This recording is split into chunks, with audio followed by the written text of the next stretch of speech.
Hi, today we're reading Front Desk by Kelly Yang, Chapter 35. Chapter 35 begins on page 150. When we got back to the motel, there was another Chinese immigrant waiting for us. Word was really getting out about the baseball cap. Uncle Feng was an animated guy with thick eyebrows that moved up and down as he talked. He told us that he used to be an accountant back in China and now was working as a waiter over in Riverside. That was until he got fired. "You won't believe this boss of mine," he said at dinner. "This time my mom made lettuce. Literally, just lettuce. Thanks to Mr. Yao withholding our wages, it was all we could afford. But stir-fried with a little garlic and soy sauce, it actually wasn't half bad." "What'd he do?" "He fired me for scratching my nose." "What?" I said. "Really?" "That and the fact that a customer slapped me, which, by the way, was completely uncalled for." "A customer slapped you?" my mom asked. "She was crazy. I honestly don't know why she slapped me," he said. All I was said to her was, "Hey, baby." My mom nearly choked on her tea. "Well, no wonder she slapped you," my dad said. Uncle Feng put his chopsticks down. "What's wrong with 'hey, baby'?" "Americans are always saying 'hey, baby.' It's what you say when you greet somebody. Everybody knows that." He shrugged. "It's what you say when you greet a girlfriend or boyfriend," my mom told him. Uncle Feng turned bright red. "Are you serious?" he asked. My mom nodded. Uncle Feng got up and started pacing the room. He put his hands to his face. "I had no idea," he said. "So many people were saying it. I just thought—" My dad chuckled. "It's all right, buddy. Happens to the best of us," he said. "I cannot believe this. I was saying it to almost everyone," Uncle Feng said, scratching his nose. Something about the way he was scratching his nose caught my eye. He was scratching it with his middle finger. Uncle Feng?" I asked. "Yeah," he said. He turned to me, his middle finger still on his nose. From a distance it looked like he was flipping me off. What is it?" He looked so innocent and earnest and at the same time so ridiculous, I just had to help him. That night I made Uncle Feng a pamphlet of American phrases that were and what they actually meant. Mia's book of American phrases and customs. When you hear "get out of here," do not actually get out of there. It's just something people say when they're surprised. If someone says something is a piece of cake, it doesn't mean that they're giving you a piece of cake. It just means it's easy. Do not be alarmed when you hear the phrase "riding shotgun." It doesn't mean that they have a gun. It means to sit next to the driver in the car. Don't feel insulted when you hear the word dog, as in, "What's up, dog?" or "How you doing, dog?" Dog means friend. If someone is calling you a dog, they are not being rude and calling you a D-O-G dog, but a D-A-W-G. If something is sweet, like "sweet car," it means it is good. It does not mean it literally tastes sweet. Similarly, if something is sick, as in "sick bike," it also means good. I know it's a little confusing. The word "dude" is a slang term for a male friend. It should not be used when addressing the police, your boss, a senior citizen, or a female. Do not stick your middle finger up for any reason in America because the middle finger is considered offensive.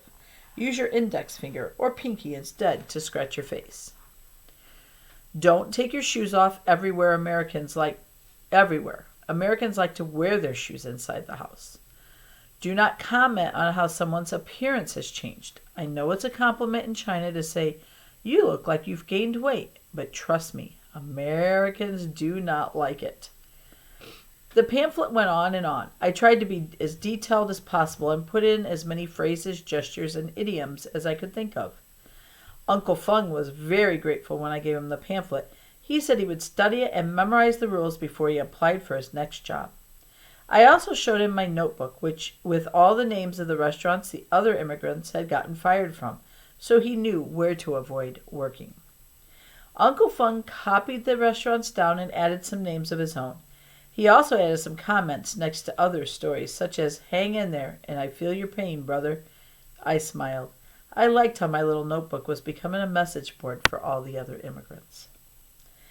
Uncle Fung left the next day as the first of many jack-o'-lanterns appeared in Mrs. Q's window. It was almost Halloween, and I hadn't really thought anything of it. But then I started making a killing in tips. I guess people felt sorry for me because every single customer who came through on Halloween put $5 in my jar. They probably thought I should be out trick-or-treating instead of working in a motel. You know who else thought I should be out trick-or-treating? The Weeklies. "It's Halloween," Mrs. Q said.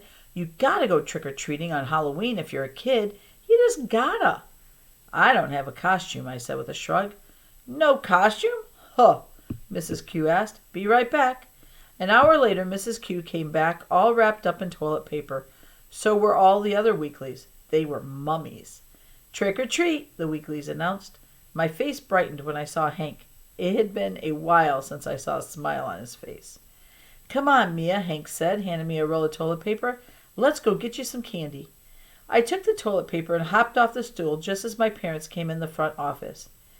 "You might want to wait 10 minutes, my mom said. "Why?" I asked. "I hear our cable's down," she said with a wink. A small smile escaped from my lips. Though I was still mad at my mom for calling me a bike, I thought it was very cool that she had called Lupe.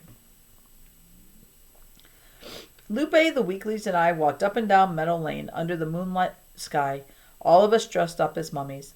Lupe and I giggled under the toilet paper, going up and pressing on the doorbells. As we walked, I asked Lupe whether there was Halloween in Mexico.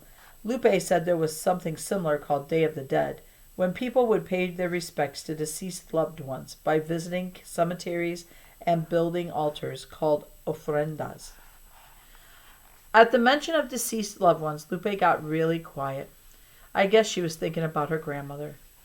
"Are you going to go back and visit your grandmother?" I asked her. Mexico was so close, just a few hours away by car. Lupe shook her head. "I don't know," she said.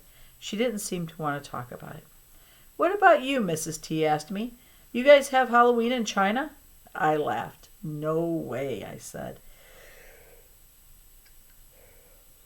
I told Lupe and the Weeklies about our first Halloween in America, how we didn't know what it was, and we were so freaked out by strangers coming up to our door, dressed as goblins and witches, that we turned all the lights off and hid behind our sofa. Lupe laughed so hard bits of Reese's peanut butter cups came flying out of her mouth. I smiled. In total that evening, we got 18 candy bars, 5 Reese's peanut butter cups, 27 Tootsie Rolls, 5 packets of Skittles, and 6 lemon heads.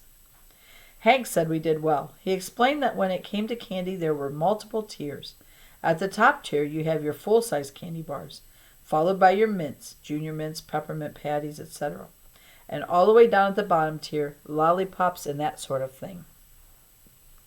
"You know what you guys are?" I asked the Weeklies and Lupe. "What?" "Top-tier friends," I said. Hand in hand, we walked back to the motel. And that's the end of chapter 35.